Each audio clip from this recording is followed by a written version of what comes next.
And that's the end of the first half. As the teams head to the locker room, the Spartans lead the Bulldogs by a score. You guys stink. Geez, Coach, we're only down a couple of points. No, I mean you guys really smell. You need to hit the showers. And here, I got every one of you new bars of soap from the Sterling Soap Company. Each bar is artisan crafted using natural ingredients and essential oils. They also have shave soaps, colognes, beard balm, and a whole lot more. Now get in there. But Coach, we have another half to play. I don't care. I can't stand to be around you. A few minutes later. All right, bring it in tight. You guys are still playing terrible, but you're smelling great out there. Now listen, you're going to need to stock up for the rest of the season. We got a lot of tough games left. So go to sterlingsoap.com after the game. That's STIRLING soap.com. You got that? Yes, Coach. Great. Sterlingsoap.com on 3. 1, 2, 3. Sterlingsoap.com.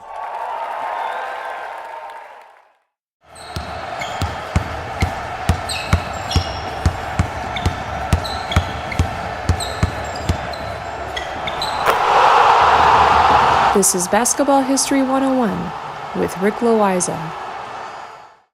Welcome back to Award-winning Basketball History 101, part of the Sports History Network. I am your host, Rick Loayza, and this is the podcast where we bring to life some of the forgotten stories from basketball history. We are bringing old school basketball to a new school audience, and today we bring you the story of Oscar Schmidt, the greatest scorer in basketball history. You heard that right. The greatest scorer in basketball history. He is credited with having scored 49,737 career points. Now, that includes all of his points as a professional playing for various pro teams in Europe and in Brazil, plus the points he scored for the Brazilian national team in all international competitions, including the Olympics. However, I do have to take a step back from what I just said. Since we first began to research and write this episode, LeBron James has exceeded the totals of Oscar Schmidt and crossed the 50,000 points plateau if you include NBA playoff points.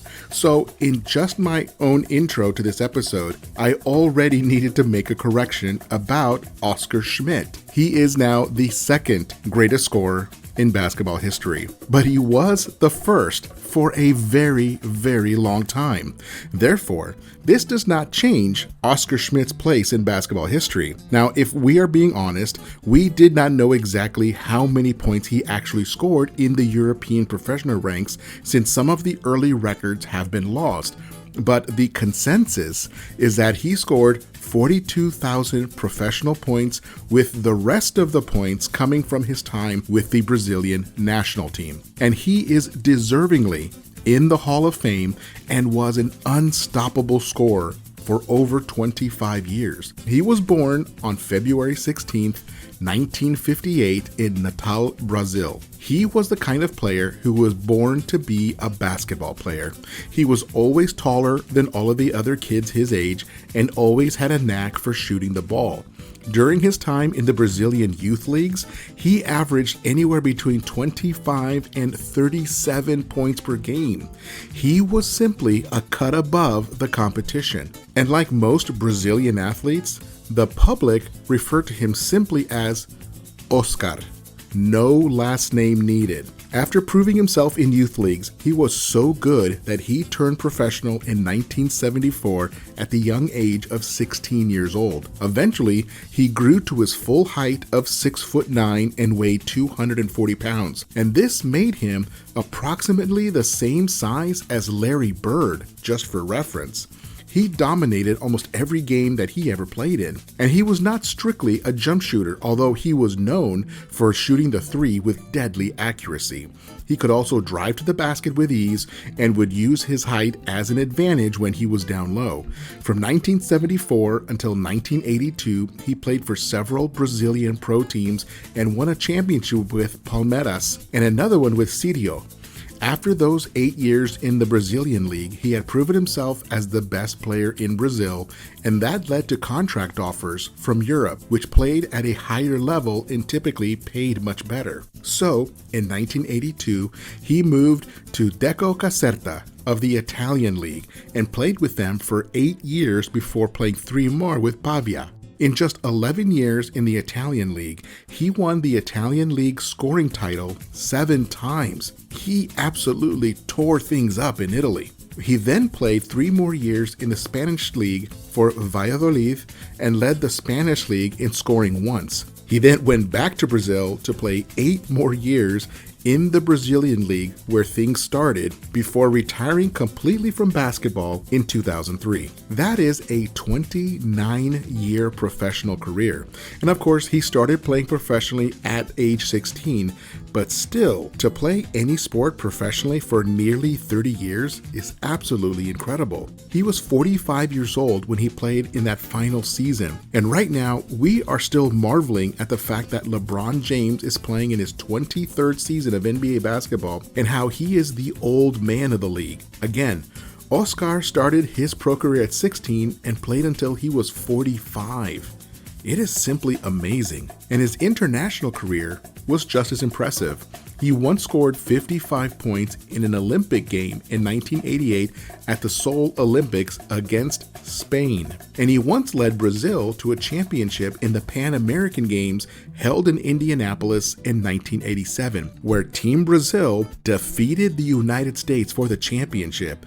And it is still considered the greatest victory in Brazilian basketball history. And any time an international team can beat the United States, it's a big deal. But to beat the United States with the championship on the line on U.S. soil, well, that was even sweeter. So the big question is, with such an incredible professional and international career, and with all of the points, the scoring titles, the league championships, why did Oscar Schmidt never play in the NBA? That was a big question in the 1980s and 1990s. There was a solid 10 to 15 year span where he was considered the best player in the world outside the NBA. And I know I asked that question when I was a teenager and first heard of him at the 1988 Olympics. Well, he was drafted by the New Jersey Nets in the 1984 NBA draft. He went through training camp and preseason games with the Nets, and he played quite well and was offered a guaranteed contract by the Nets to join the team. The door was wide open for him to walk through and become an NBA player. However, what the Nets were offering was less than what he was already making in Italy as the Italian League's best player. So, for financial reasons, he turned down the Nets and went back to Italy. It was not often that a player can make more money outside the NBA than inside the NBA. But this was one of those situations, and the money was far better in Italy. So, the money was just one reason that Oscar turned down the New Jersey Nets. The other reason that he turned down the NBA was because if he had signed that contract with the Nets, he would have no longer been able to play for the Brazilian national team. See, back then, NBA players were still not allowed to participate in the Olympics, and he loved playing for his country. It brought him immense pride. So in order to maintain his Olympic eligibility and far more money, it just made sense for him to walk away from the NBA. And it's too bad, because I think he would have been a great NBA player. Maybe not an MVP level player, but a really, really good one.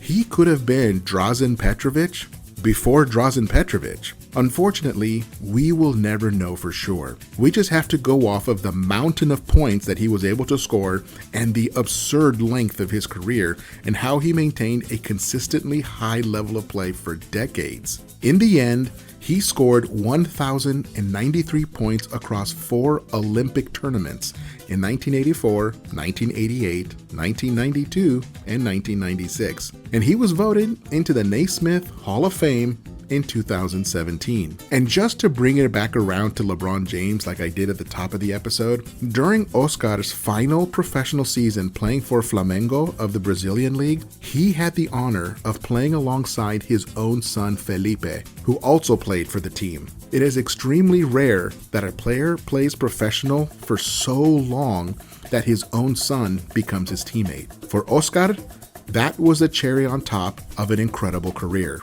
Well, That is it for today. Join us next time when we share another story from basketball history. That's next time on Basketball History 101, part of the Sports History Network, the headquarters of Sports Yesteryear. Go to sportshistorynetwork.com to find out more about this and other sports history podcasts. If you like what you hear, please hit that subscribe button wherever you get your podcasts. And check out our page on Facebook. It's called Basketball History 101 Podcast. There you will find short historical posts, and I'll announce there when new episodes come out. I want to thank my producer and editor, Jacob Loayza. Join us each week as we continue to mine the history of basketball for more great stories from the past. Take care and see you soon.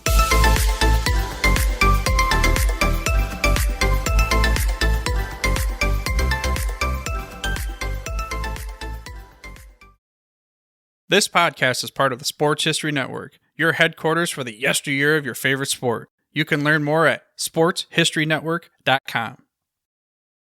Hey there, sports history fan. This is Arnie Chapman, aka the Football History Dude, and I hope that you enjoyed this recent episode presented by the Sports History Network and were able to learn some good old-fashioned sports history knowledge nuggets.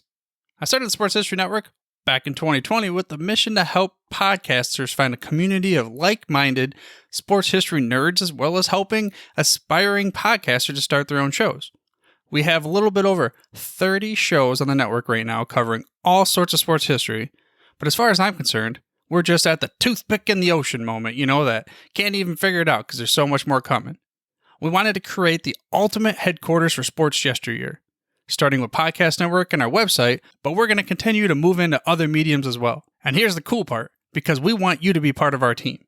So if you're interested in starting your own podcast, or maybe being a guest on one of our shows, or who knows, maybe even writing an article for us over on the website. Seriously, all you gotta do is reach out to us on the contact page over at sportshistorynetwork.com. You can be as technologically savvy as a Neanderthal tapping on a stone trying to figure out this whole hieroglyphics thing back in the day. Again, it doesn't matter, because even if you don't understand the whole podcast space, we have a production team that can pretty much help you out with doing everything. All you gotta do, head over to sportshistorynetwork.com, head to the contact page, fill it out. That message goes right to me, and I'll reach out to you as soon as I can. But for now, dude, I'm through if you're through.